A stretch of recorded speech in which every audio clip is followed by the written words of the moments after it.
Based on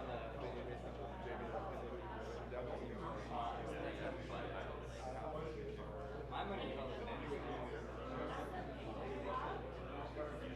that video, they like lecture.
LLM hackers, welcome to the custom LLM Llama 2 Hackathon.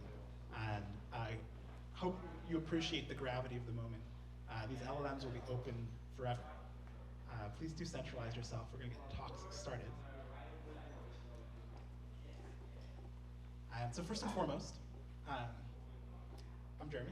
I actually had a conversation with Adam D'Angelo about a month ago, and he had this concept that we should launch a ton of novel custom LLMs. He's offered graciously to put all of them on post. So the hope is that each and every single one of you will have a launched large language model that is customized to whatever your imagination conceives of by the end of the day. We're going to have a long training track as well. So if you want to invest in your LLM and train it for the entirety of the week, do feel free to do it. And next weekend, we will judge any long training LLMs for kind of different prize. On my side, there's a sense that this was not necessarily going to happen. So, OpenAI released, ChatGPT. It was closed. Everyone was fighting for credits. Everyone wanted to make sure that they could get around rate limits. The models, in a lot of cases, were lobotomized and incapable of putting out the kind of content we wanted. OpenAI got obsessed with chat.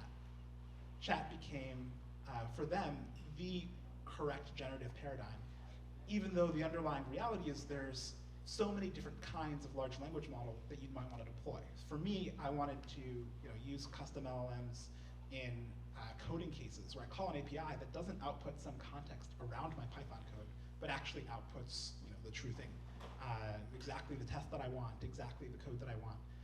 They didn't make that easy or possible. In fact, they launched degradations that forced me to reprompt or reparse all of my prompts to get around the chat responses that I was dealing with. And they eliminated DaVinci 3, the model that had a genuine, clean output response, after making it 10 times more expensive, so not doing mixture of experts with it, 10 times more expensive than their turbo chat model. Total tragedy. Claude, instead of differentiating, basically decided to follow in OpenAI's footsteps, treating chat as the holy grail and optimizing their model entirely for that use case, as opposed to the kind of structured outputs that people have been talking about. And so finally, due to the sort of gracious decisions of the Llama 2 team, the power is in our hands, not in OpenAI's hands, not in Anthropic's hands. We can decide what training data sets are going to be behind the language models, which will outperform GPT-4. And actually, my friend Robert will give a talk on how they did that at any scale. And you may be able to outperform GPT-4 with a model that you have total control over by the end of the day. So come with your use cases. A little bit on the hackathon talks. So if you have a great idea, and you think other hackers in the room may approve of the idea, do come give a 1-minute lightning talk after the core speakers have spoken. and there's a spreadsheet in the Slack that you have access to. That spreadsheet is open to all of you. You can describe what kind of idea you want to pitch and your name, and I'll call you up after the talks. Do stay and listen to your fellow hackers and deeply consider their ideas, because you might find your hackathon soulmate through these talks. And I guess finally, at the end, we're going to basically put all of the hackathons on Poe and judge them there, so everyone will be able to use and interact with everyone else's large language models. The major principle of this hackathon is each and every one of you should ship, and so we will follow up with you to make sure that coding's going well. If you want to get support from Together AI, who's going to give you compute access and a super simple process for taking your JSON-L file and turning it into an LLM, or support from any of the other sponsors, Banana, RunPod, a bunch of people are here to help you. We basically will make it as easy as possible for you to ship your models, get them up and running on Poe, and let everyone engage with them. So do come with an idea that you know you can execute with a team that you might acquire via a quick talk here by the end of the day. And all that said, let's have a round of applause for the new world of open LLMs that we live in. And with that, I give you Sergey for the lead of the Llama 2 OpenAI team. Sorry, let me take a moment. OpenAI has owned this space so aggressively that I can't even introduce someone without making this kind of mistake. Yeah, hopefully the age of OpenAI is over. Basically, the Google employee who wrote this leaked memo saying that they have no moat was right, and it's game over. So actually, hopefully my subconscious can rewire itself in the next number of months. To Sergey. See, thank you for introduction. Deeply honored to be here. I love being with hackers and I love sharing the stuff that we've built. So I wanted to discuss a little bit how we ended up open sourcing Llama and what did it take. I'm Sergey. I'm director in Gen AI at Meta, and I was leading this project. And I have Vedanush with me here. He's one of the senior researchers on the team who was actually training this model. So if you guys have any questions afterwards, we will be here. A little bit of a history. We launched the original versions of Llama back in February this year. We only released pre-trained models, and pre-trained models, they basically generate next token. That's all they can do. And the space kind of blew up. So this is the screenshot from one of the papers. I think it came up in April, and in the caption where they say, hey, due to the huge number, we cannot include all the Llama variants in this figure. And it was just 2 months after we launched it. And if you were to create something like this now, it's not gonna fit on any screen. So it was so surprising for us that it got so much attention. But there was one issue. So, okay, those pictures were taken not very far from here during one of the meetups. So people actually brought real llamas there. The problem you all know, the original Llama was released with research only license. So it was really difficult to get access to weights. You would have to apply with your research credentials, university credentials, you have to get screened, approved, all that stuff. So people were demanding, please release Llama weights. We got their feedback, we listened to it, and we did. So less than a month ago, we actually released Llama 2. It's a brand new model, so it's not really just continuation of Llama 1. We trained it from scratch. We trained it on 40% more data.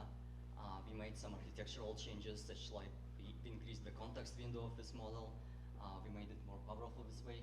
But not only that, we also released chat versions of those models, so not only pre-trained model. And besides all of that, we also published a paper. The first thing that comes to my head when I see this paper, I'm like, why do we need 69 people to actually make that happen? So that's a lot of people, 69 people on the offer list. So I wanted to go over and discuss what did it really take to release those models. So this is the overall process of building a chat llama type of model. You could have published in the paper. So let me go over it stage by stage. So the first stage is pre-training. I already mentioned the pre-trained model is the model that just generates next token in a sequence. So that's pretty pretty dumb, that's all it can do. But in order to achieve that stage, you need the most amount of compute and data. So it's the most computationally intensive stage. If you hear all of those like people complaining how much GPUs are needed, this is where they go. And in our case, we actually trained this Llama 2 models on 1.5x more compute than the original Llama. And so on the right-hand side, you can see the training curves. And you basically see they're going down. So the lower is better. And so the bigger models, they achieve lower loss. And the more data you put in, the model still improves. So it's clear that we did not exhaust the opportunities of scaling those models. So we can clearly make models bigger and train on more data, and they're likely going to continue to improve. Now, the next stage after you get pre-trained model is actually to make it like usable for a chat kind of use cases, and that's what people call fine-tuning. So the first stage is supervised fine-tuning. Now, how does it work? Well, you basically take a bunch of examples like this. So there is a prompt, there is a response written by a human. You feed in the model and basically tell so to predict this kind of response given the prompt. Now, you can probably guess what's the problem with this approach. So you need a lot of high quality data like this. And how many people here can write a poem about periodic table? I cannot. So it's a really difficult task for humans to write those kind of prompt responses. And that's why this approach is like pretty difficult to scale. So the alternative here is in RLHF, and that's our next stage of model improvement. In RLHF, what you do is you basically train yet another model. Well, you can also start with Llama, but you train a model that can tell which prompt response pair is good and which not. And when you have such a model, you can use it for a couple of interesting things. So one thing you can use it for is what we call rejection sampling. In this case, you take your chat-llama model and you make it produce a lot of different sample responses, and you use your reward model to pick which one is best. And then you kind of couple your prompt and the best response and make another training sample for your model. Well, another approach comes from reinforcement learning. It's called PPO, proximal policy optimization. It's a more standard RL technique where you use reward model to get a loss and kind of propagate it through your original chat-llama model. So in our work, we actually use both of those approaches. But the most important thing, we did it more than once. And that's the last step. So you can imagine that you start with your chat-llama model, you make it generate a bunch of responses. If you ask humans to kind of say yay or nay to those responses, you train your reward model, you use it to improve your chat-llama model, and then you can do it again and again and again and again. And we did multiple cycles of those iterations, and what we found is that the model keeps improving. So across multiple characteristics. So here you can see, so that's the performance of our model on helpfulness and harmlessness, and you see it kind of goes up and right and up as we continue iterating on the model itself. I wanted also to give a couple of funny examples what we discovered when we trained this model. So the model seems to be aware of the time. It has system prompt, and you can put into it what year it is now. And then you can ask different questions, and it's going to take it into account. So I find it fascinating. Like you put like a year 852, is the Earth flat or round? And it actually gives you a meaningful answer. And yes, you can put a future year and ask how much S&P is going to be worth. And it's going to tell. Hallucinate probably. And another fascinating example is we noticed emergent tool use.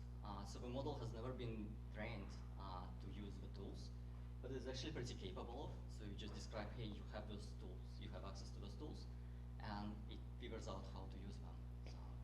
So that is another fascinating example. So anyway, people sometimes ask me like, why did we do it? And I deeply believe that AI has to be open and available for everyone, not just for big companies to build on. So I'm deeply inspired by all of you guys being here, working with open source models. So I would encourage you to please keep building.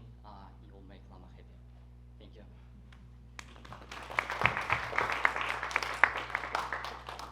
So one question, recommendations for hackers. So say you were here deciding what kind of custom model to train. what are the best examples you've seen of quality custom llamas, and how are they trained? Just give us a short bit on how we should change our decisions. I think the most interesting is actually building cases that we haven't thought about before. I think we're just scratching the surface of what is possible with those models. A lot of people are building pretty standard things like another chat or something, but I think there is so much more possible. Like the tool use, I think we can do something truly amazing with that, but we haven't even scratched that. We haven't really leveraged this opportunity. Okay, thank you. So next up we'll have Adam DeAngelo, CEO of Quora, who will talk to us about Poe, an open chat platform where you all will plausibly be able to share your novel LLMs tonight. Give it up for Adam.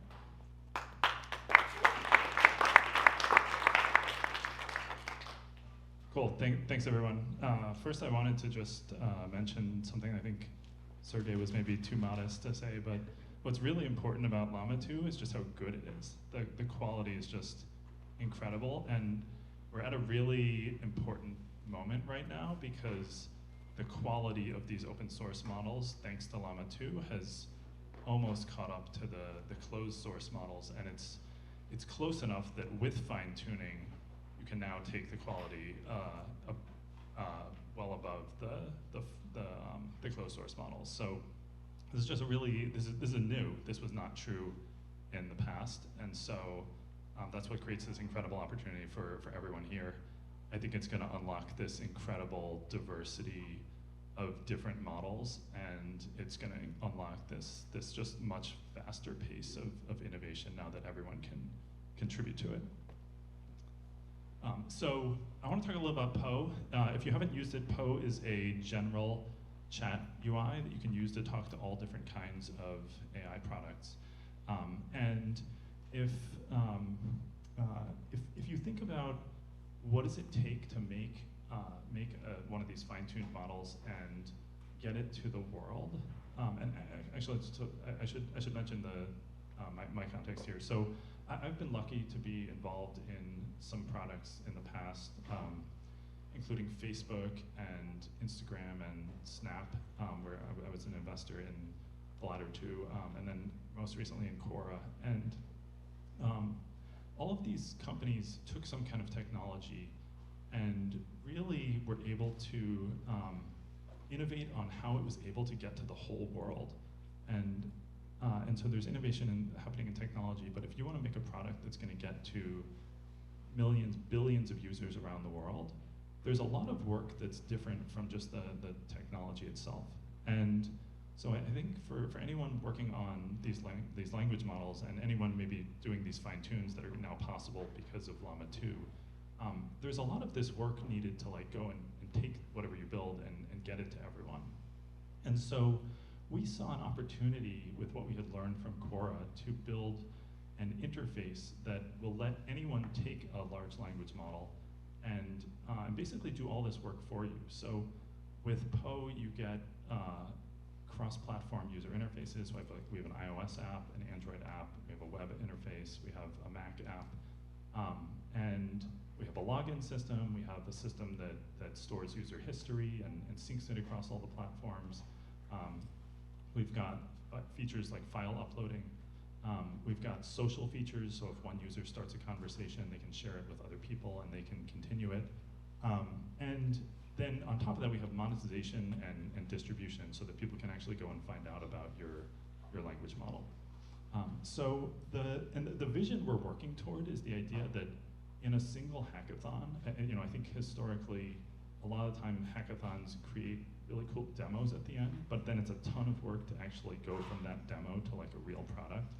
We want to get to the point where with just a single hackathon, you can make an LLM and then plug it into Poe, and that results in a product that can be like a mass market product that can be profitable and turn into a real company. So that's the vision we're trying to work toward, and we're trying to just kind of relieve everyone here of the burden of doing all this consumer stuff that it's just kind of otherwise be repeated across all the different applications that are coming. So I'll give a just very quick demo of using Poe with Llama 2. You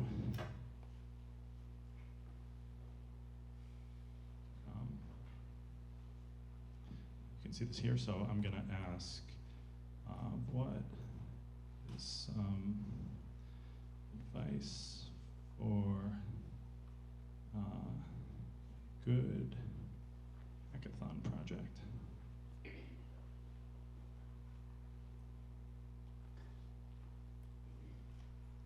And this is Llama 2 running on Poe. You can see it's just streaming text out from the backend that we're running. We're running on Together right now for the inference, but we have support where you can hook this up to any of the basically any server you want on the back end. And we have all kinds of features. You can take this output, you can share it with other users. You can, if you share the output, another user can click this thing to continue the chat and take it on from there. And so there's just a lot of different things you can do with this. And the goal is basically to let everyone here just focus on the model and the training, and then we take care of the consumer internet stuff. So that's a quick demo. We're gonna and just to make it clear, because I think there's been some confusion about this. This is a quick diagram of the architecture. So users up here, users are going to connect to one of the Poe clients. So if they're using iOS, they'll connect to the iOS Poe client. The iOS Poe client connects to our platform servers, which are running all our shared services across the different clients. And then that server will then call through this API to your LLM, which will be hosted somewhere else. So I just want to make sure that's clear how that works. We're going to be around the whole rest of the hackathon to help anyone who has problems, but we've got a link that we'll share in the chat to make it easy to set up. It should be just if you're using one of the standard inference providers, it should be just a few lines of configuration change to take your LLM and host it on Poe. And I just also want to emphasize we're really excited about giving distribution to the best LLMs. So we've got millions of users using Poe already, and we've got 400 million monthly unique visitors on Quora, and we're going to show the best content from these LLMs to those visitors. So really, really excited for all the potential that's going to be unlocked today. Thank you. Incredible.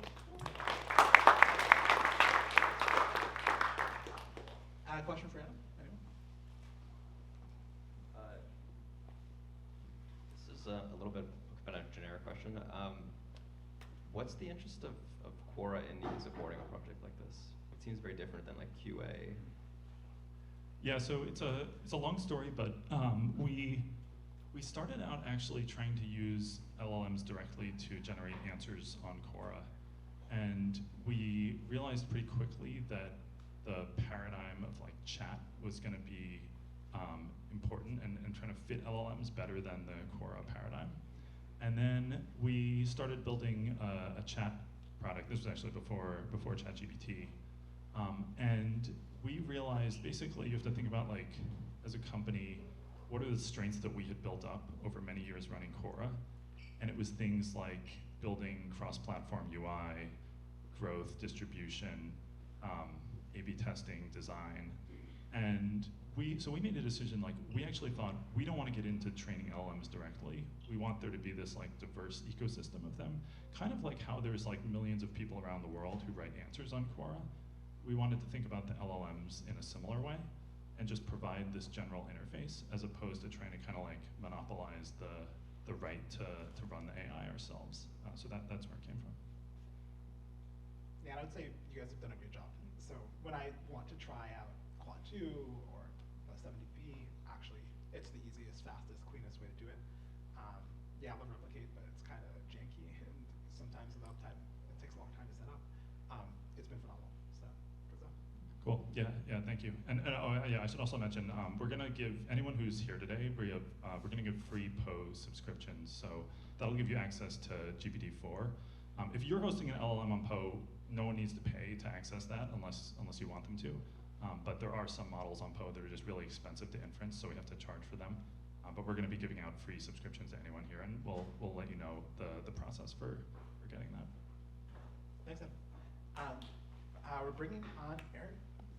He's going to be giving a talk on Banana, which has a very general serving platform. And you may have used them in order to serve your custom Stable Diffusion model, but they'll also let you serve your custom LLM. So Eric.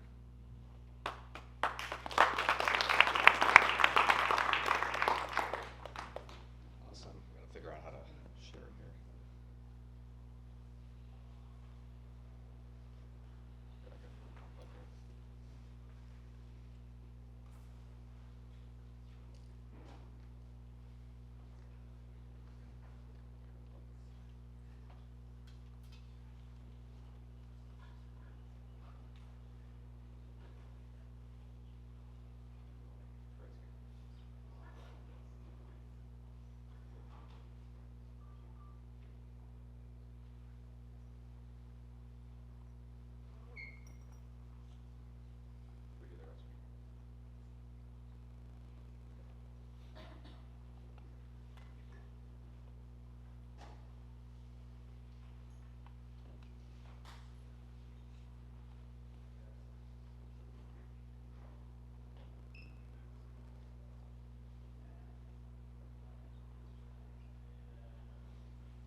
Cool. Technical difficulties. We'll make sure all of the contents I was about to share there are shared through the text, through the chat, so keep an eye out for that. Thanks everyone for coming. My name's Eric. I'm the CEO of Banana.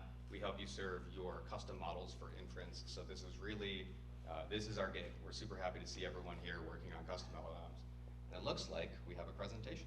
So I will be diving in, talking about what to expect beyond the APIs. This is a longer presentation, so I'll be flying through it.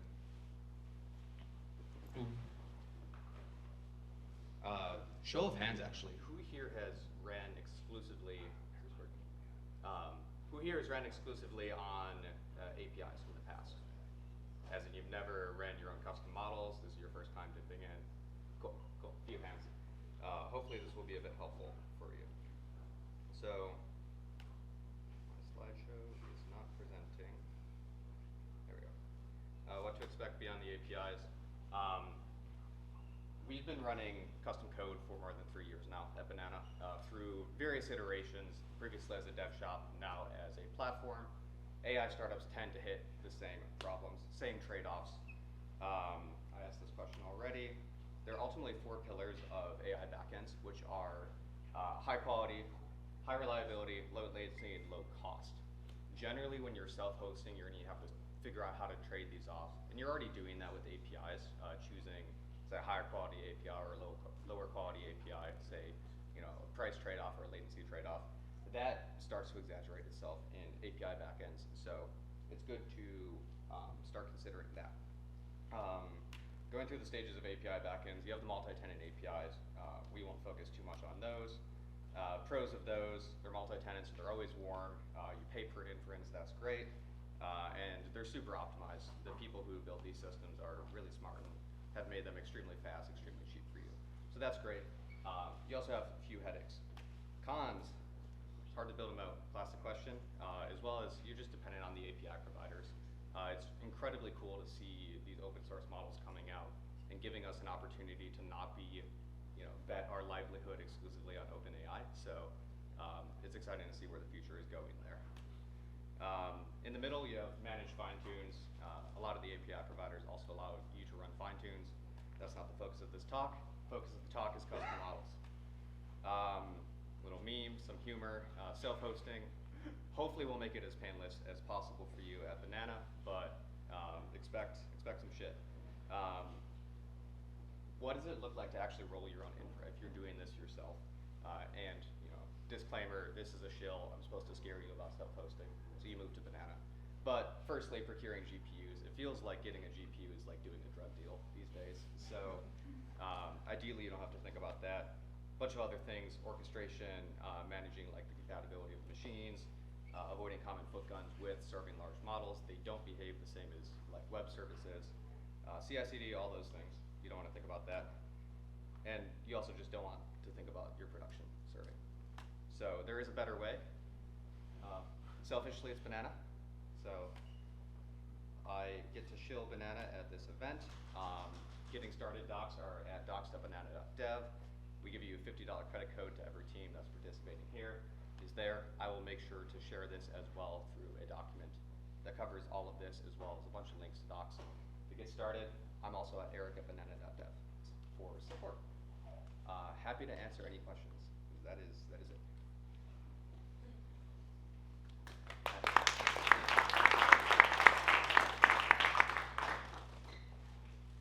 Deal. Can we host 70B, or what is the limits of? Yes. Allow me to pull up my document on that. So. And for context, 70B typically will require multiple GPUs, so it's a doozy to host. Yeah. So Banana right now, we're currently single A100 40 gig machines. So those are like the constraints of what we serve. We do have quick start templates that we've proven out to work. We have a 7B chat for Llama, as well as 3 versions of Acuna from 7B up to 33B. Ultimately, it is custom code. You upload your own Python, you upload your own models. So you can do whatever you want, but these are starter templates for you to get started. Again, so you don't really have to think about the serving side. Instead, you can just focus on training the model. So link to this document will be in the chat later. Little deployment video as well. Okay. All right, thank you.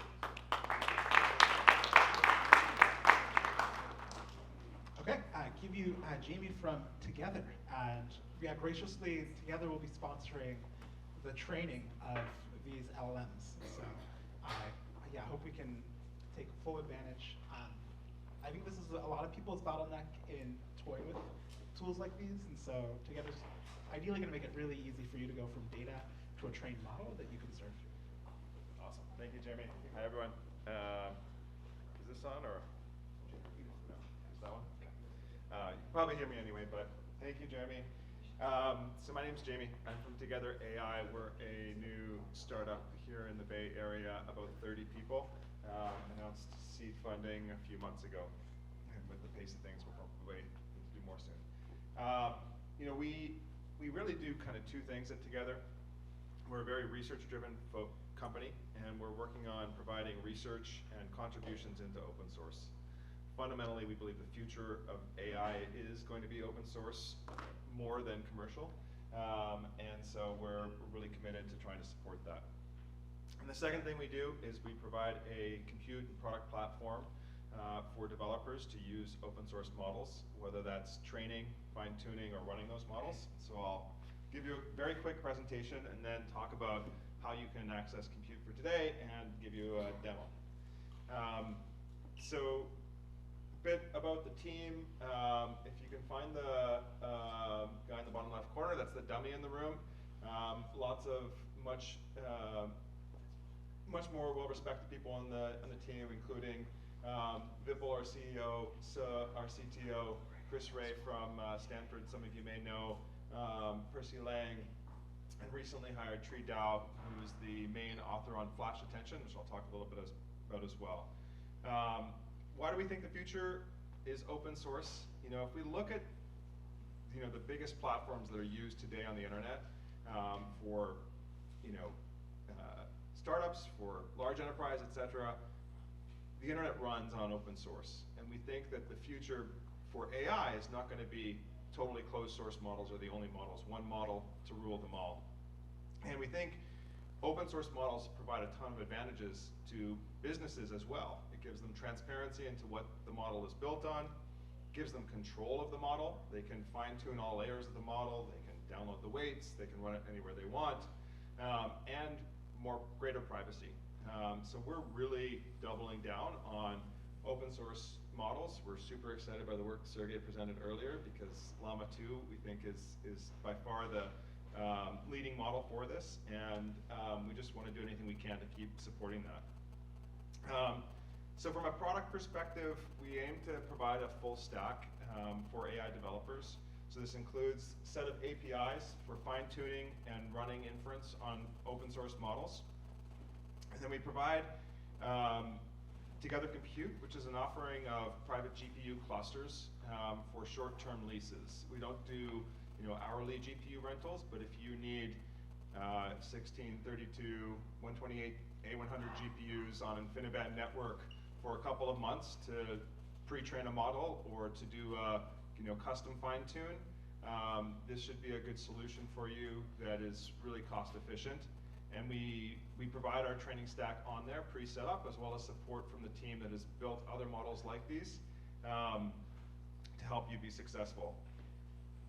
We also then contribute models, data, and research into open source, and that's included projects like the cute llama here. When Llama 1 came out, the fact that it wasn't allowed for commercial use, we wanted to try and help enable the community to create models that are allowed for commercial use. And so we started the Red Pajama project, which was fully open, providing a data set for pre-training, 1.4 trillion tokens, as well as a set of models on top of that. Models like MPT were trained on top of that Red Pajama data set as well. Over 100 models available today on Hugging Face trained on that. And earlier than that, we did projects like OpenChatKit and GPT-JT. We've also done a lot of research and optimizations that we're providing into the open, including Flash Attention 2, which was recently released, which speeds up training by 4 times over Flash Attention 1. And just about all transformers today use Flash Attention. It's the way to kind of scale both training and inference. We also have released Cocktail SGD. This reduces the network communication during training by up to 200 times. And so if you're doing distributed training in a decentralized way, which is one of the things we focus on, it's really critical. FlexGen is more recent, released at ICML, provides really high throughput inference over commodity hardware. And Do-Re-Mi is another project we're contributing to that does automatic understanding of data mixtures and prioritization of that data mixture for your training. So, all that was not what you're here to hear. What you're really wanting to hear about is compute for today. So we're going to be offering our API for fine-tuning and inference. And so given time constraints of the hackathon, we're recommending that you fine-tune Llama 2 7B, Red Pajama 3B, or we did a fine-tune of Llama 2 that provides 32K context. And so if your demo for today or your application for today really is going to be able to leverage long context, then you could fine-tune that model. Your time constraint is tougher though, because fine-tuning that model takes a lot more GPU hours, which you'll see in a second. And we have compute available, we think, for all teams to be able to fine-tune something up to about 100 million tokens. We're going to try and manage that carefully, depending on how many teams there actually ends up being. We'll have, if everyone wanted to fine-tune the long context model, it'll be fewer tokens we can allocate. But assuming some people are doing the regular context models, which I think most people will, we should have plenty of compute here for the hackathon. The process will be that you sign up and request credits. You can ping me on Slack. I'm Jamie. And then once you're done the fine-tuning, you can download the weights if you want to and do whatever you want with them. Or you can host them together through the same API for inference, which allows you to use a REST API, a Python API, or our web-based playground that I'll show you in a second to test out your model, use it for your demo, whatever else. Planning your time. So if we look at these 3 models, we optimistically expect the time to train those on 100 million tokens to be these times. If we start to hit any queuing today with the team, then it might take longer because of the queue time. But we're hoping that not all jobs hit exactly the same moment, and we shouldn't see queuing. So that's our goal. Myself and Justice, who I'll get to wave and introduce himself in a minute, and Arsh are here from the Together team, and we'll be sort of managing the cluster as you go. So let me give you a quick demo. That's gonna roll. All right.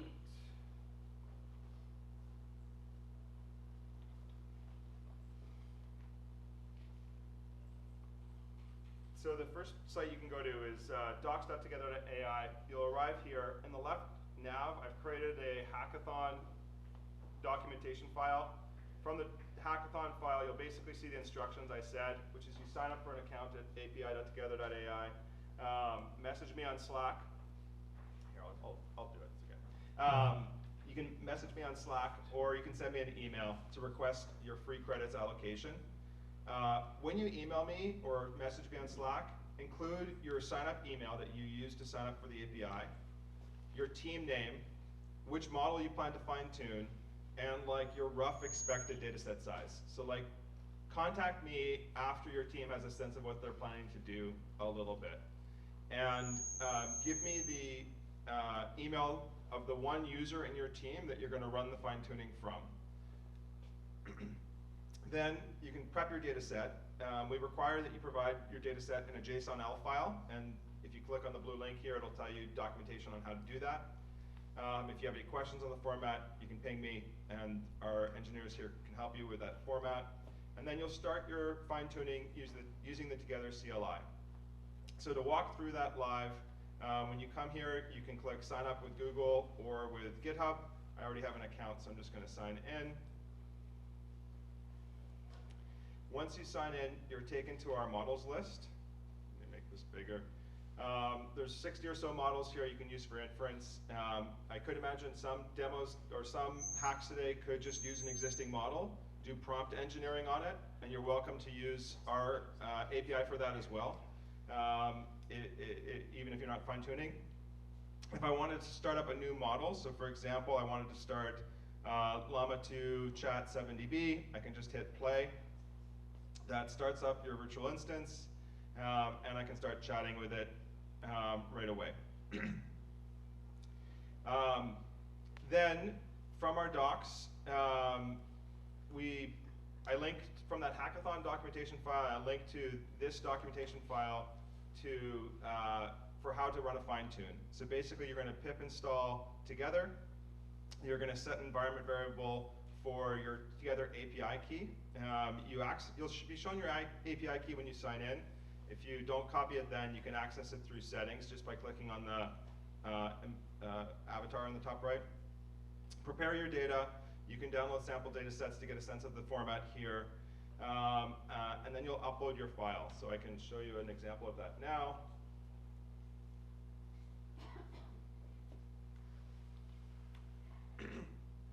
And in response to uploading the file, you'll be given an ID for the file. And then basically you just start your fine-tuning. So I'll say Together fine-tune create-t with my file name. You'll need to specify the model name. And so from here you can link to the full model list. Let's say I want to fine-tune Llama 2 Chat 7dB, or 7b. I can copy that. Oops, got a space. By default, there will just be one checkpoint. If you need additional checkpoints, you can add them. We've also just added weights and biases support. We haven't tested it much yet, but you should be able to specify your 1B API key, and then you'll get weights and biases graphs as you train. And then you just hit enter. You're given back an ID for your fine-tuning. And with that, you can query the status through the command line. So I'll go back to the docs to show that. Here's the sample output. I can say list events for that ID.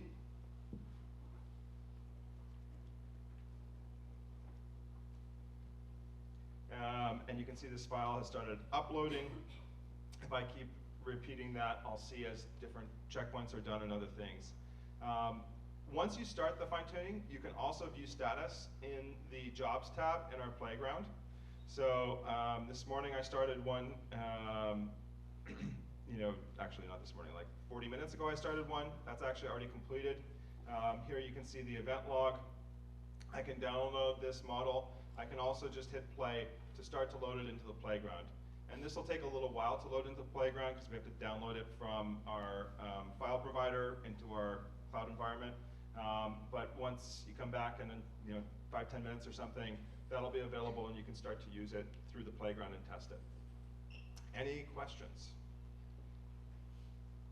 How about people? Yeah. Yes. Any plans of 70B, 32K? Yes, we want to go through all the sizes. And as Sergey builds bigger ones, we'll do those too. Awesome. Yeah. To use any of the Llama models, do you need to do anything other than that you showed here, like going to Facebook and getting an API key or whatever? Is this all? This is it. Okay, cool. We couldn't see the training times over here. Do you have estimates on how long it might take? Yeah, that was this slide here, and I can post these to Slack as well.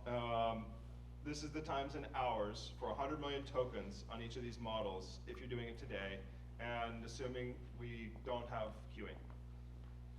What are the times? So 1.5 hours, 3 hours. Oh, you can't see from over here where you are. Okay, I see what you're saying. Sorry. Okay, so the first one here is Llama 2 7B with 4K context. It'll take 1.5 hours with 100 million tokens. The 32K version of Llama 2 7B with 100 million tokens will take 3 hours. And then Red Pajama 3B. Red Pajama 3B is kind of an interesting model. It's not going to give you the quality that Llama 2 does, but it has some fun aspects because, for example, you can run it on an iPhone or an Android phone, and I can help you with how to do that if you have questions. There's a project called, I'm forgetting the name right now, VLC LLM, I think it is, that you can just load it in and then demo it locally, and so you could train it locally on data on an iPhone or something. That takes ½ an hour. To get an API, actually, is there a super simple pre-existing API from your own serving infra for custom trained models? Or do we need to download the model, find our own serving infra, and upload it to that infra? To get an API for inference, you mean? Exactly, yeah. Yeah. Streaming or straight up. Yeah, so after you fine-tune your model with Together, if you hit the play button, that will load the model in our infra without you having to download it at all. It'll take 5 minutes or so. You can see it's half done right now for the one I just trained. And then now that model's available both through the web interface and through our API with your custom model string, which is this URL, this string right here. There's inference API documentation to use our CLI or a REST API or a Python API on our docs as well. Amazing. Any last questions for Word Together? Great, thank you.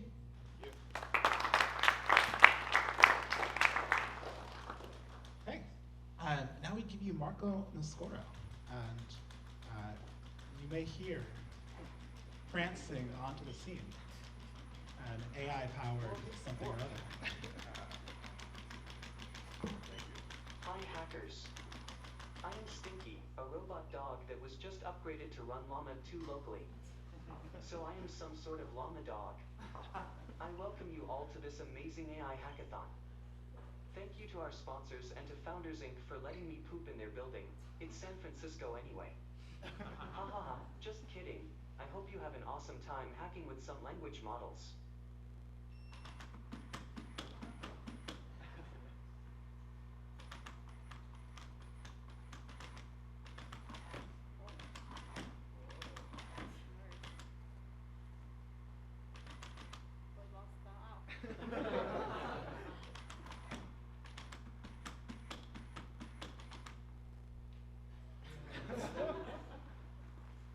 Hello everybody, my name is Marco. So just quickly, I want to talk a little about llama2.ai, which was one of the projects we worked on. I know this is like a little fun thing. We just basically put Llama 2 inside, so it's running locally. So we did a lot of optimizations because it's running on a Jetson, which is a really small computer. But basically, our next step is obviously like a Whisper thing so that it does everything locally. But anyway, so my name is Marco. I work at A16Z. We obviously do a lot of, we love open source. And one of the projects we worked on very recently was with Llama folks. We basically put a playground for Llama. We wanted to make sure everyone could, like, at the time of the launch, could play with it and chat with it with chat history and everything. And we just spin out a lot of servers and GPUs. So you can just go into llama2.ai if you want to test it out, every model, the 7, the 13B, and the 70B. And it's free, obviously. So yeah, super excited for today. I'm excited about MOE models. If anyone wants to fine-tune models, like with Toolformer or anything like that, I'd love to help with that. This is not working right. There you go. Yeah, so I'm around, and if you have any questions, happy to talk to you guys.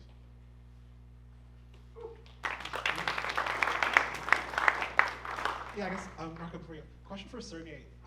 Do you guys have MOE in the pipeline? We are, of course, exploring this opportunity, Yeah. just like every other research lab. I see.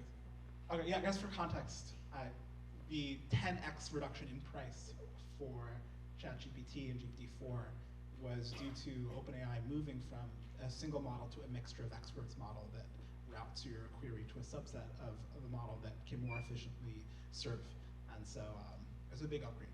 Absolutely, and I mean, one of the things that I'm really excited about is basically, if it compares to like GPT 3.5, and GPT 3.5 is at 175 billion parameters, Llama 2 is 70 billion, and Robert is gonna give some insights on some really close performance to GPT-4, which is awesome. So I'm super excited about it, and yeah, I think MOE is gonna be a really interesting approach for it. So if anyone is working on that, I would love to help. Yeah, and with that, Robert, are you ready to go? So Robert is an impromptu speaker. Basically, this morning, I saw that his company had put out had put out a really glorious blog post covering the way that you can use Llama 2 7dB to outperform GPT-4 for what seems to be like most tasks of interest. And so you can launch a superior to GPT-4 model if you fine tune on 7dB. And maybe he'll also give us some insight. Give us some insight into how to do that, because so far it looks like it's mostly 7B and 13B. So. Let me just get this.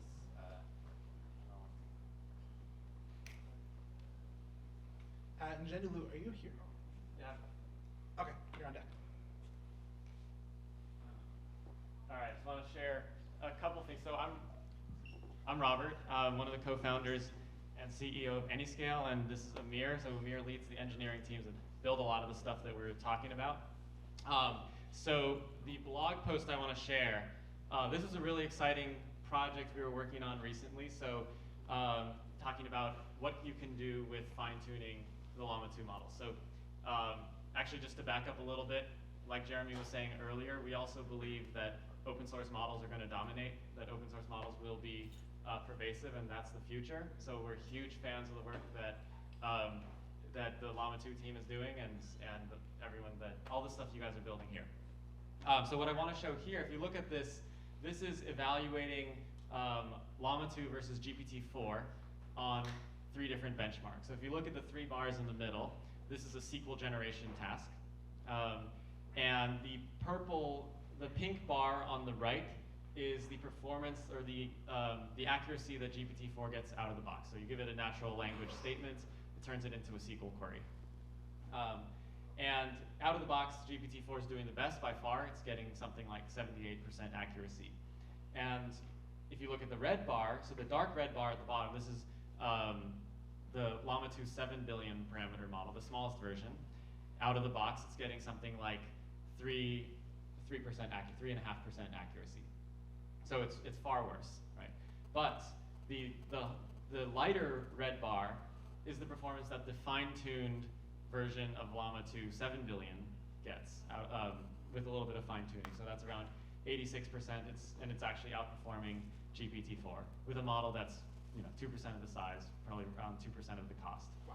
And that's, this is really tremendous. And I think from our experience working with a lot of teams, using LLMs, training LLMs, deploying LLMs, there are a lot of tasks where cost is top of mind for people, where people are not going to want or a general purpose model that's big and expensive and slow, that for the tasks they're doing, they're going to want a smaller, cheaper, faster model that is just really good at the specific thing they want it to do.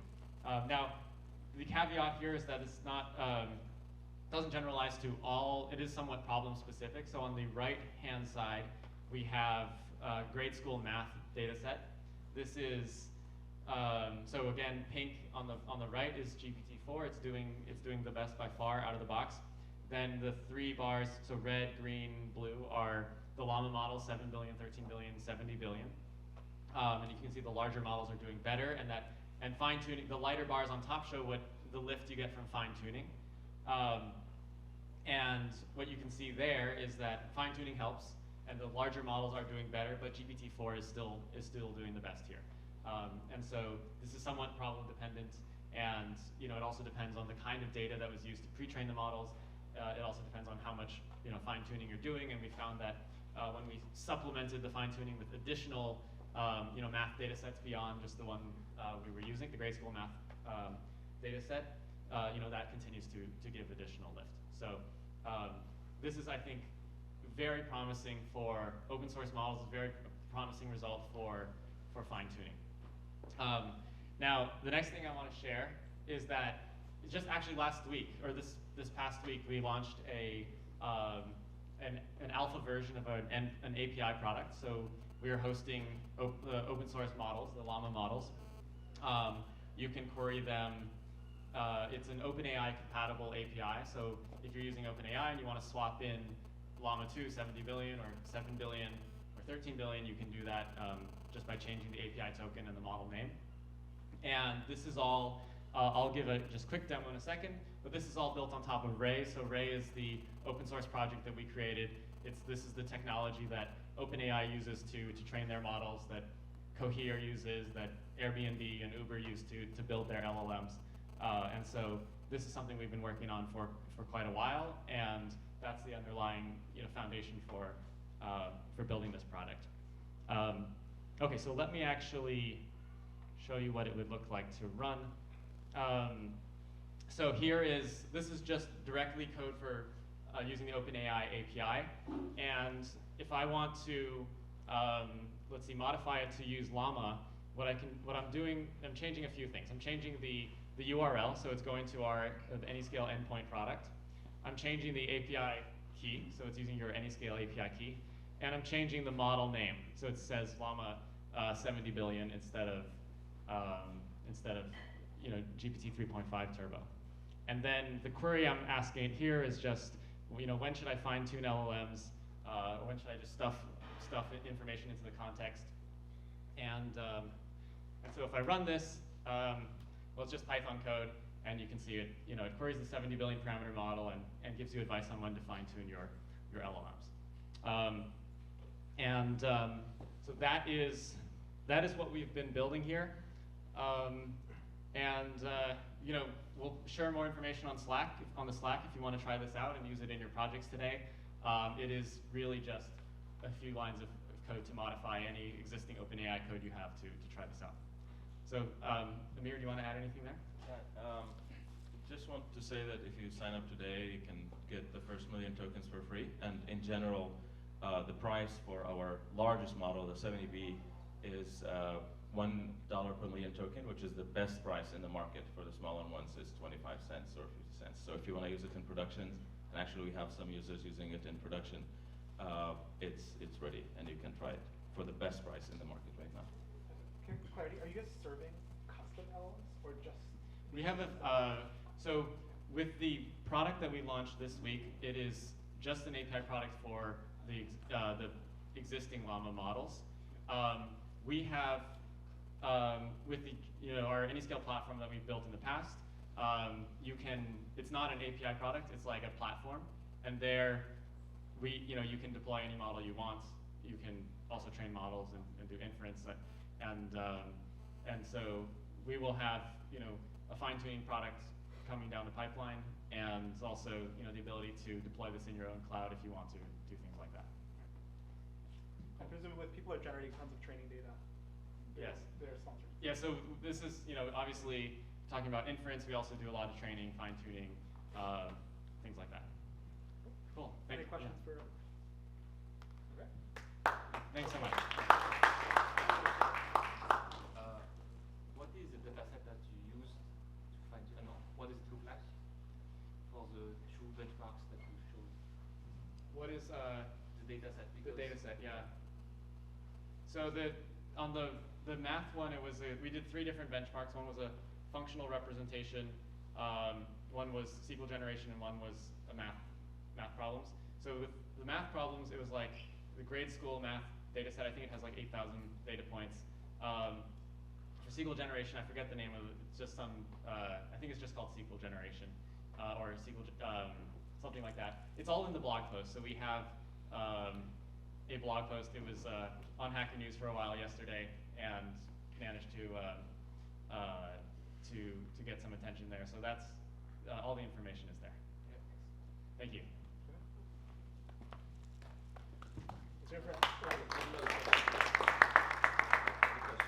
Yeah, I dropped the blog post in the Slack. Here's another question. Okay, is it really quick? Okay, you can ask them. All right, and so now we have Jen from RunPod, who will talk to us about custom LLM training. Yeah, actually, I gotta admit, I'm woefully unprepared. I think I woke up this morning and said, hey, I have this really awesome hackathon to go to. I better figure out where it is. So I loaded up like the particle, and then I was like, wait, why is my name on there? And so, I mean, anyways, I'm the CEO of RunPod. We did provide some credits, I think, to all of you guys. You should have gotten an email. If you didn't get an email, just let me know. I think Luke's here for help as well. I'm here. But really, I mean, I'm here in SF really to listen to you guys, right? I'm not here to talk about RunPod necessarily. I think that the most successful companies are going to be the ones that solve problems, right? And so RunPod's pretty good at getting you access to GPUs that you can just hack on, right? We also do have a serverless product where you can host your custom LLMs. But I really want to listen to you guys, figure out what you can build, figure out where your pain points are so that we can solve them. So I'm not going to take up more time and over time already. I want to listen to all the lightning talks. Thank you so much. Of course. Yeah, So your what question? else possible? So What else possible? can Okay, we yeah. fine-tune 70B? Can we like, 7B? So ostensibly, you can host 70B, but I wouldn't recommend it right now. I think it was Eric that said, getting compute is kind of like doing a drug deal right now. So I think by the end of the year, we're looking to 10x our GPU capacity. But right now, I wouldn't advise trying to do a 70B on RunPod. You should be able to do 13B no problem on the A6000s that we have. As far as fine tuning, I mean, realistically, I think, I guess if you're doing the week-long thing, you might be able to get away with it. However, I mean, I would probably stick with the 13B model if I were doing this.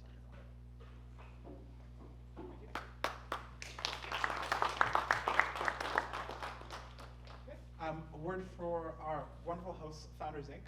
So I must say, lots of love that they provided the space to us for the hackathon. Answer. Hey everyone, my name is Hubert. I'm a partner at Founders Inc. We're super excited to host you today. You're probably wondering what is the space? So I'm going to take 2 minutes to talk about it. So about 2 years ago, after our own entrepreneurial journey, we decided to open a builder space with our own proceeds. We do 2 things. We provide the space here. So on a normal day, you have about 50 to 70 builders and founders. And we also have a fund that invests up to 150K, usually first check in builders that wants to become founders. If that sounds like you, I'll be here today. Come talk to me about what you're building. And 2 things. The kitchen here, all the snacks are fair game. Just do not go in the, forgot how to say it in English. Don't go inside the things. Just the one outside here are fine. And there's water. The tap water is great here. Don't worry about it. So just there's some glass. We have 2 floors. I think most of the building is going to be downstairs. Just be respectful. Most people here have desks, and so just be clean. And when you leave today, just make sure that there's no mess behind. The restroom are on the left. There's also more restroom on the first floor on the left and after the bridge. So there's a couple of people from Founders Inc. today. I'm just going to point them out so you know who they are. And if you have any questions, we have Omar here. We have, no? Okay, well, they're not here. Also, we have a bunch of builders here that we've invested in that are also part of the hackathon. If you could just raise your hand. They know the space well. Eric. Cool. Thank you.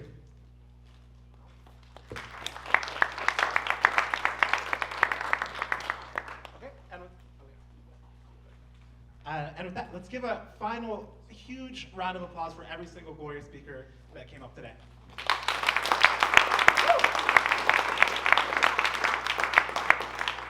Okay, and it's your turn. So I'm going to turn the mic over first to Chandan, but let's start pitching phenomenal ideas for custom LLMs that we're going to launch at the end of the day. So do make your way to the front. I'm going to be working off of this spreadsheet, which is editable by all of you. So if you're interested, I just channeled the Slack. Do add yourself to the spreadsheet if you want to give a 1-minute pitch, a lightning talk for your idea. Chandan, where are you at? I'm right.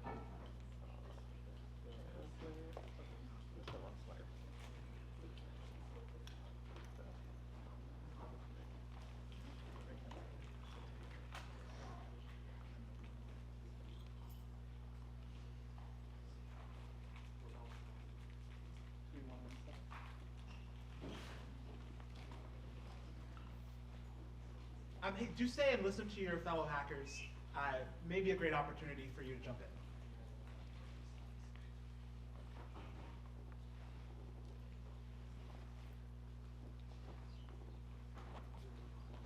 in. Hey there. My name is Chandan.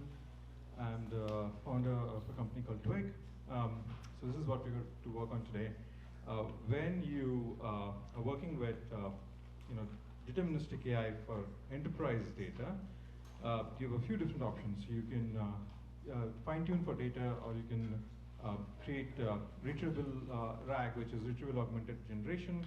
Now, if you fine-tune, you know that you run into hallucinations very quickly. That's not okay for enterprise clients, so you can use RAG. But the problem with RAG is it has low hallucinations, but it's very limited to the RAG context. So you then go ahead and increase the context window, but the moment you increase context window, you go back to hallucinations. Ideally, you want to do RAG with high quality RAG context, and my thought process is, if you take enterprise data and use LLMs to generate synthetic data out of that, you have a lot of high quality data to use, and that ideally should reduce hallucinations and increase the quality of AI, the responses that you get. So less hallucinations, better quality of AI. That's sort of, we're working on synthetic data generation with open source LLMs. Thank you.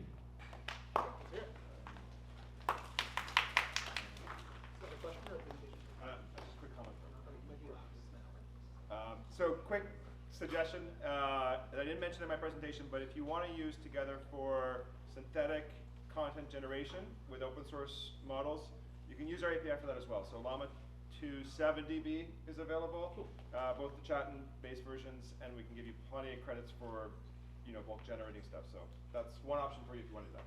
Awesome, thanks. Okay. Thank you. Where you at? Thank you.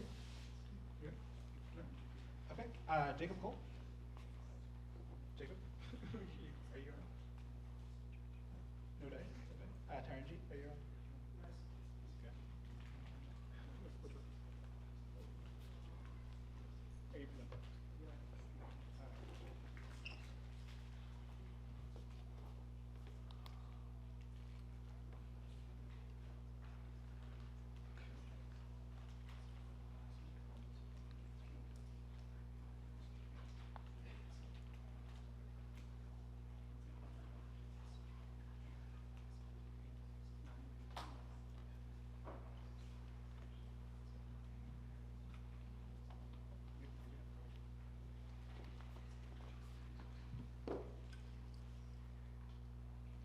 Hello everyone, I am Taranjeet, you can call me TJ. So presenting embed chain, it's like Flask for LLM powered bots. So like either you can fine tune an LLM or you can use retrieval augmentation generation, which is RAG.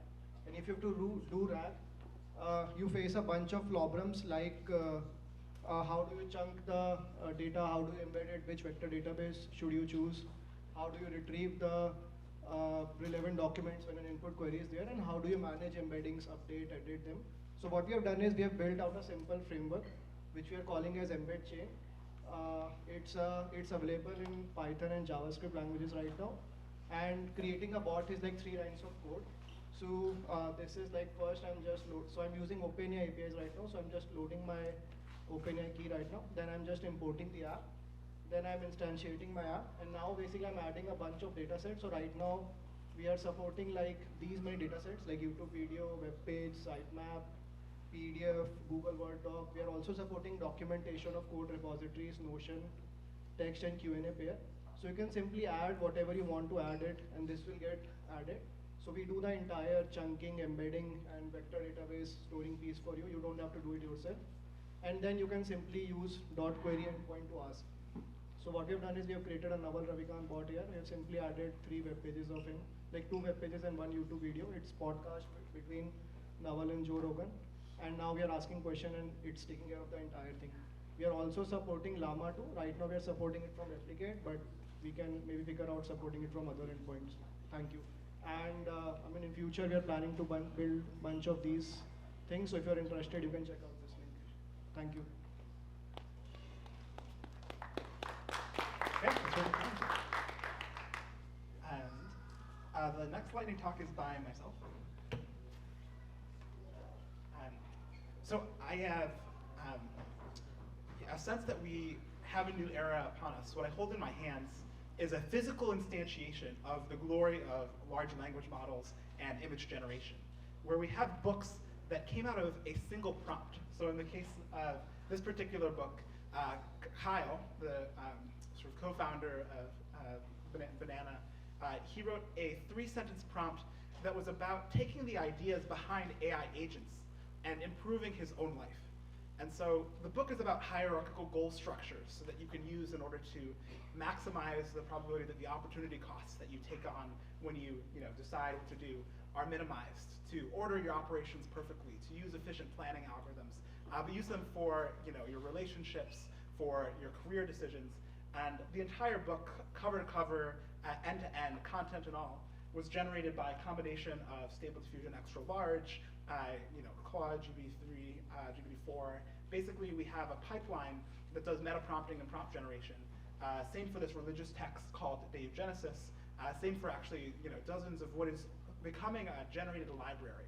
And so I invite you to join me in training a custom LLM, probably a 32K model with a set of heuristics for doing long-form book generation that I believe will improve the coherence of the text to make it totally indistinguishable from anything that's been written by a person. And I think very soon, the books will be superhuman.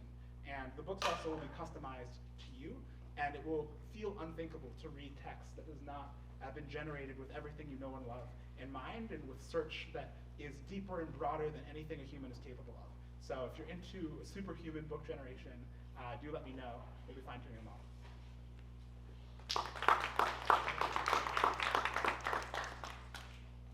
Okay, Daniel, you're on. Okay, thanks. Hi everyone, I'm Daniel Wynn. I'm CEO of Metro Security. We do the condom of AI, but I'm not here for that. I have a project which is around how to trust LLMs or code, because as you might guess, we use more and more LLMs to write code, but how do we know it's not shit, and it hallucinates a lot? And that's a big question. And to me, it's just like autonomous driving. Like, the critical moment is not when it's 70% right, because you're still careful. The critical moment is when it's right 99% of the time, but the 1% it sucks, and you don't look at it anymore.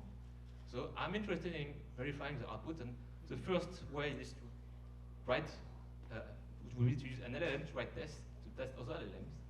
And some random idea I have is maybe in the future do formal proof to verify LLMs, and have LLMs write formal proof to verify LLMs, so that you have a whole feedback loop. But yeah, I'm interested in working on verifying and making it easier to test code by LLMs using LLMs itself. That's it. Oh, just a question. Is that a matter of fine tuning or of automation or agents or something like that? To me, the thing is I would like to fine tune it. I mean, first use more like retrieval than fine tuning. Because it's for different reasons. It's cheaper, and also it may be better for privacy reasons. Because if you fine tune, it's also more expensive, and there is a likelihood that the code base that you use is spit out in someone else, and you have to compartmentalize information, so on. So now I think I will use documents like Llama index, that kind of stuff first. And if the context that you inject is not sufficient, then we will fine tune it. Okay, let's give him a round of applause.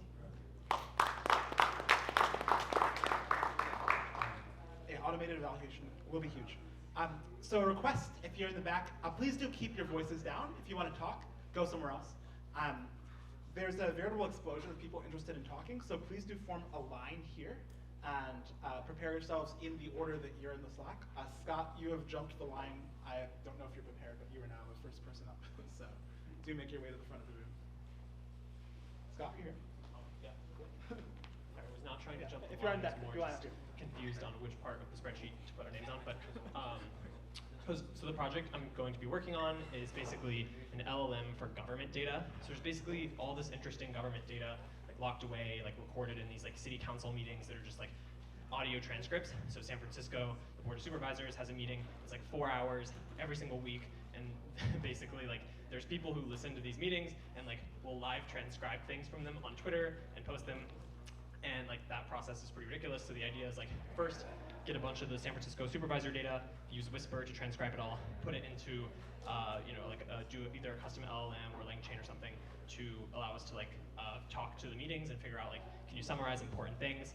And I think there's a lot of interesting use cases where it's like can you tell me about like what's going on in like housing policy or like what major projects are getting approved, and a lot of people are interested in this, like everyone from like real estate developers to like I don't know, just like basically a lot of people are interested in what the government is up to. Cool. Thanks. Amazing. Super Scott.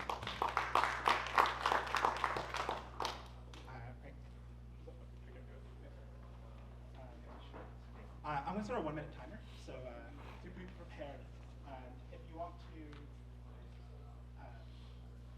if you want to screen mirror, I know that it will crash.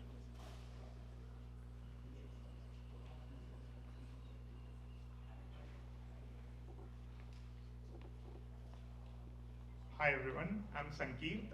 I'm the CEO of Atticus AI. So we are doing like all the legal tasks, helping lawyers. Like we are an AI copilot for lawyers. So we automate their drafting, form filling, and other research tasks. We have various, for the research part, we use like retrieval augmented generation, and to get around hallucinations, we give like citations of the documents that we use.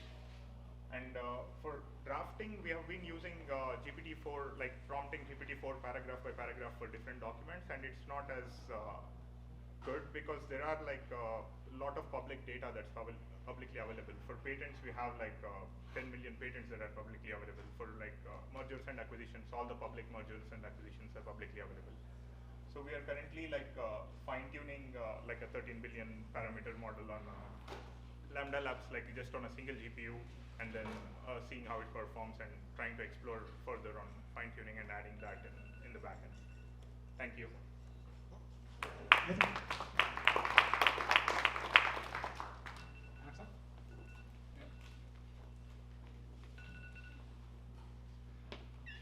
Hey everyone, how's it going? My name is David. I'm the founder of a company called Showspace. We help companies screen job applications quicker and more carefully. So the problem out there right now is companies are getting swamped with job applications. The job market right now is a lot of job seekers, few job openings, and then you have AI tools that help people auto-apply to jobs. So you're seeing about a 10x increase in job applications for the hot companies. So the product that we're building uses generative AI to summarize applications. So instead of recruiters having to look through every single one, which they still do, they reject current systems. Ours writes these summaries with concise bullets, similar to how recruiters do. The problem with this is that GPT-4 and the base models just don't, their output's good, but it's not great, and it's expensive, and we need to go through like tens of thousands of applications per company usually. So the open source models and fine-tuning them are way better. So the project that I'm working on today is doing that. And if you know any companies that are hot companies getting swamped with resumes, would love to talk. Thank you. Give him a hand.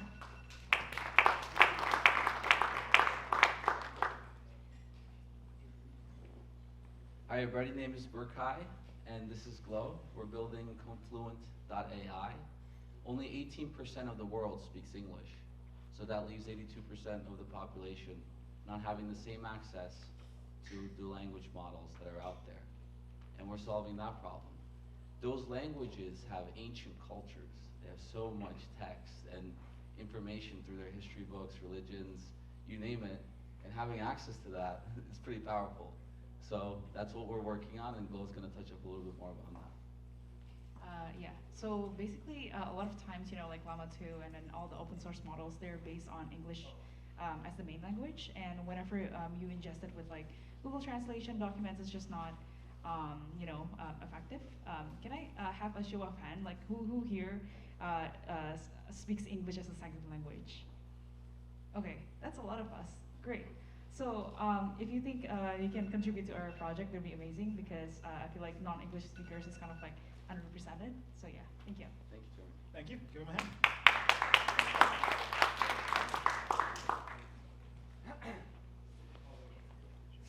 Okay, so there's one thing that the open source models have not been able to do better than the closed source models, fine-tuned, and that's to generate code, like just to generate a Python script or a JavaScript, as well as the OpenAI APIs can.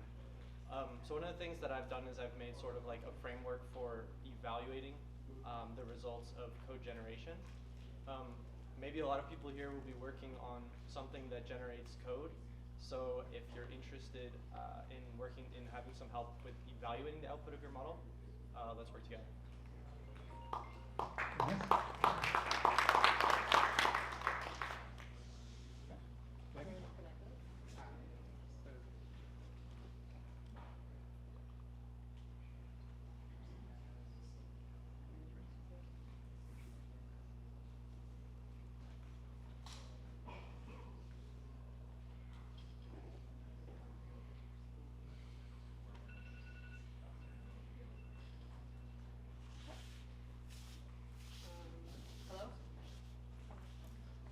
Yeah, I'm Aishwarya. I'm running intelligence.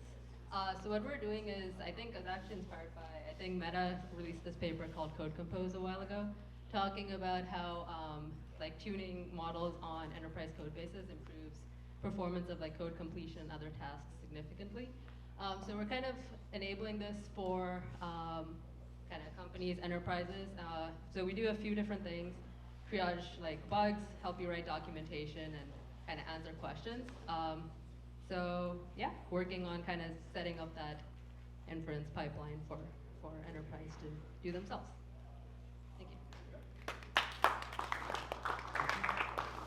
Okay, 2 more talks. Yeah, if you're talking, there are only 2 more lightning talks, so do give your attention to the speaker for the next 2 minutes. Thank you. Thank you. So the idea is pretty straightforward. It's called Newsllama. I'd like to build an app that just pulls the most latest news every single day so that you can just browse the news with a chat interface. And I think this is exciting because you're going to be able to, through a chat interface, be able to clarify on questions that you have about what's going on. For example, if you hear about the Fed raising interest rates, you can ask a question like, what is the Fed? Yeah, so kind of a reach goal could be to try to get a repository of all the recent news from the last couple of years and do fine tuning on that as well, in addition. Thank you. Yeah, I personally can't wait to have my news delivered to me privately, where I can just request whatever newsfeed I want and have it generated. So, sounds good. Hey everyone, my name is Sharif. I'm the founder of a website called Lexica.art, and I just want to share like a really cool thing I discovered with Llama 7B and the GPT 3.5 API. So we wanted to use GPT-4, but it was too expensive. You can actually use GPT 3.5 for a very narrow domain. Ask it to pretty much think step by step, generate 100,000 samples, and then remove the let's think step by step chain of thought reasoning, only keep the inputs and the outputs. Fine-tune a Llama 7B model on just the inputs and the outputs, removing the chain of thought reasoning, and you'll get incredible results from a really, really small model. I wouldn't recommend using like LoRa's for this because we've tried that and it was really bad. You probably have to do full fine-tuning, but yeah, just a cool tip that I thought was really awesome. Thanks, guys.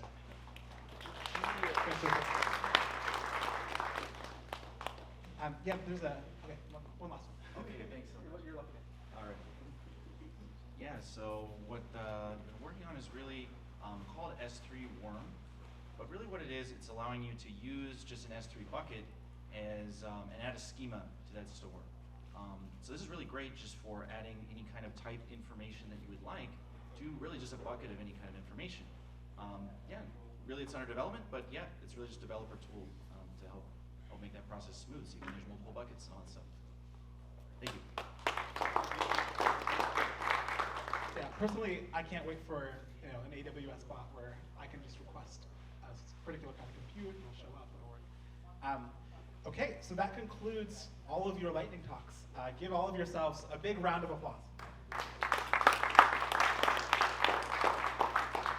And so now, yeah, I announced the start of the hackathon. So actually, we are going to start coding. There's foodstuffs going on in the kitchen, so we'll send out a blast over Slack. If you're not in Slack, basically just come poke me or message me. Poke someone next to you. They can send you an invite link to the Slack. They should all have gotten it in various text messages and emails, and that's what we'll be using to announce dinner, announce the judging, announce the winners. Yeah, do set out to ship code. So look deep within yourself. If you have ever shown up at a hackathon and not shipped, feel a sense of intense shame, and know that you are going to make it up to your mother, your father, and the rest of your ancestors today. There are a number of people here who also are going to be liminal. They're going to be asking themselves, oh, can I do it? Am I capable of it? It's too complicated. Push your fellow hackers to the limit of their abilities. Take a moment, close your eyes, imagine yourself being more capable of implementing phenomenal code, watching it burst from your fingertips, succeeding, finding bugs, getting through them, finding bugs, getting through them. Find the part of yourself that knows how to overcome challenge and bring it out for the next 7 hours, because we are going to launch, ideally, 30, 40, or 50 custom large language models here and now. So level up, let's do this thing. Physically, there's an entire floor below us. You're free to use that entire floor for your hacking. This floor is also accessible. There's some stuff around, so make sure you don't bother anyone's things. Be very careful with them, but actually do use the space to your full ability. And let's have one last cheer and round of applause for the first custom large language model hackathon. Woo!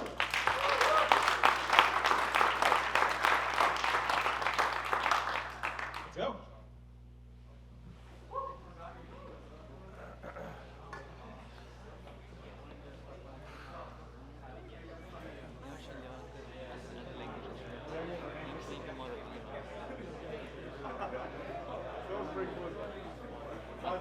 Hey, thank you for sponsoring the event.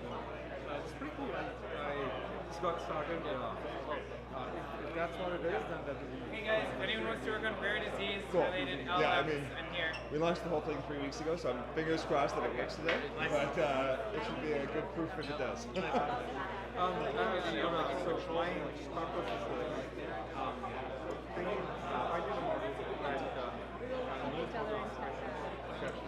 and get trying to say that you just ask questions, given away the chunk of data.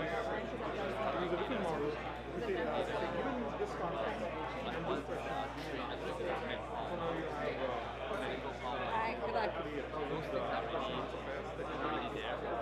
And so now use that as Cool. I think it makes sense to me. Okay. I'm more of a product guy than a researcher, but it makes sense to me. It sounds great. One small data point is we haven't released it. We'll probably release it in the next couple of days. But we took the 32K context version of Llama 2 that we did a while ago, and we distilled data from Llama 2 7dB. Okay.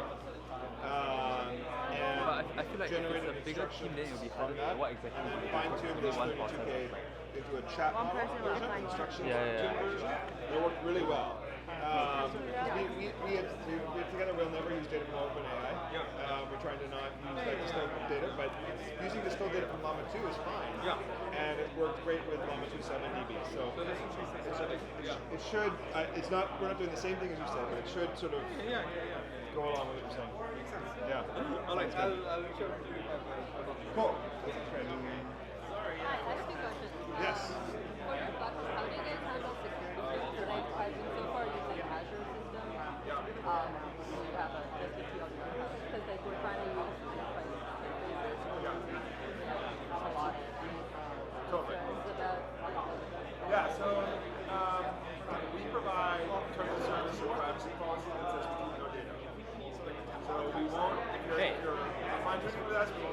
Dude, Steven, right? Yes, good to see you. I was watching you moving around. What are you up to? I feel like every time there's a tech shift, there's neuro, then there was crypto, and now it's AI. You got to. Or like what particularly? So that's like the first way we address it.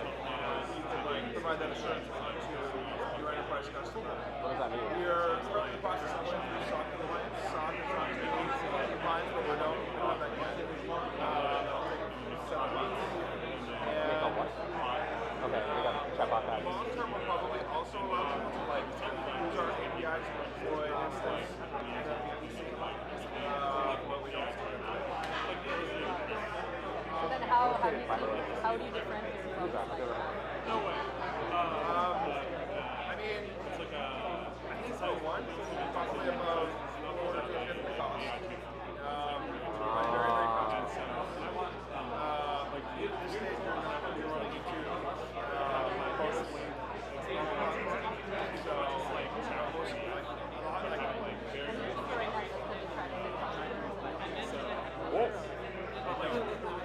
no, I mean that's kind of our core innovation. We like make things super optimized and fast. Come up with techniques to get strategy update. You mean for working? Like you have a strategy that you can build. It's all like high-end NVIDIA GPUs, high-end networking. So like, our secret sauce. I'm working on like a lot of different things. I think my other question is around the fine tuning. How do you guys handle like different parameters on text? I basically just need to find a way to monetize some of it. I think I'm not quite sure. Essentially, we're aiming to give you like really powerful deep. I raised like a shit ton of money, like tens of millions of dollars for cryptocurrency. Do the last layer or something, which built. 2,000 examples. And we had a market cap of like 2015. I don't have that much money, but I think that like community and how do you choose them?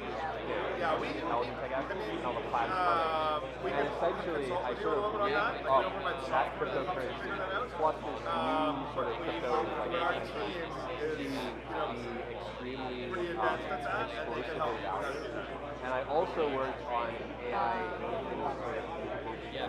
Okay, and you said you guys are and I figured like, okay, this will be extremely valuable. I think like hundreds of millions of dollars of value from it.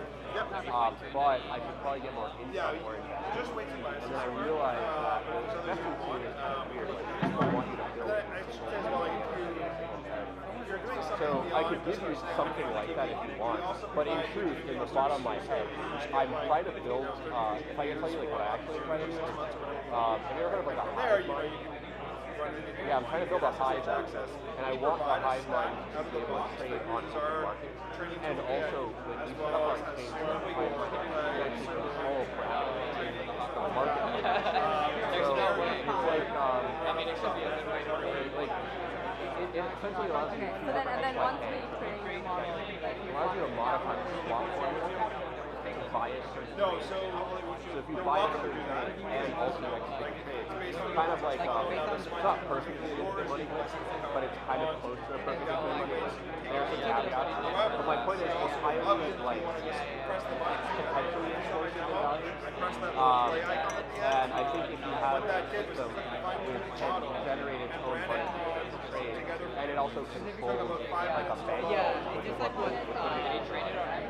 that's like truly fascinating. And so I'm thinking like that's what I want to build, and now I need like a very small amount of money. Try to like, I just need a little bit more momentum on the interface, and I can get over 60 open source models, including Llama 2 7db and many others. Image models, code models, language models, and the same APIs work for your fine-tuning model. Once it's done fine-tuning, that's it. I even have the money that I used in a stock that I bought like a couple of years ago that unlocked in a couple of months, and so I'm trying to find someone who can buy it like apply that at discount to make it more money. And like that would like dramatically like that would give me more than enough money. So it's kind of a crazy situation. Or if I could figure out a way to get like someone in my sort of business like created a bot that just lets you like do LLMs with web browsing, which is like kind of interesting, but it's pretty new, but at the same time there are more competitors, but like you get revenue. So I'm thinking like I could take any random thing that I've done, package it a little bit, throw it up on product card, get some money. That could also work, so I have to pick something. But the thing is, he wants you to be able to essentially like be like, okay, make it more like a low cost. I think it should all be doable. Like modify just so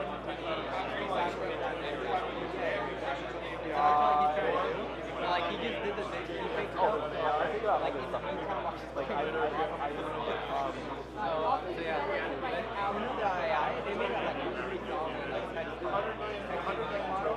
We in Sharif were working on like the model to like make like saying like what if like right now like would get an app. You require because like I guess when you ask that question, what is it? But like in truth, it's API, but not like full. It's super intelligent. Super intelligence is a combination of agents that talk to people and humans that talk to people and those agents. So like if they're all working together and they're all like generating wealth together, then you sort of become like a semi-digital person almost. So that's what's attractive. I just need to find the right path. Whatever it is. I mean, you'll probably. I think it's minus one. I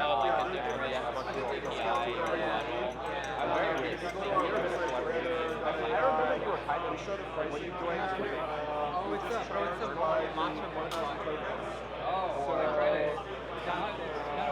It's kind of weird. It's kind of sus. Like I put some. Join a really hot. When I drink it, I don't know. Give me an. Yeah. I'm just drinking it because of the mushrooms. That's the show. I remember when you joined Kernel.